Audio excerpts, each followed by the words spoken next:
Hey, what's going on, guys? I just want to give you a quick look at the ADSS suspension unit by AFL. This suspension unit is used to provide long-term performance for spans up to 1,200 feet. So double check the spec sheet. There's some more information on that on the downloads tab on this item when you're on the website. So the torque requirement for this bolt here should be tightened to 25 pounds, and the max line angle is 30 degrees.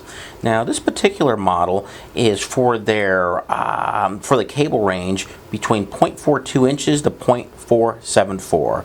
So double check that, and let's go ahead and unbolt this screw here for you. There's a little rubber washer in between the bolt right there. There's the bolt. It's got these rubber bands here. Let's take these off.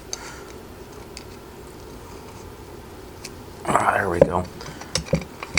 Splits open, and then there's also, of course, the piece there that holds the cable in place and protects it. It's kind of a split piece, and this also comes out. There we go. It's just a rubber band here. So yeah, I mean, there it is. For a more detailed spec sheet and to order online, visit discountlowvoltage.com.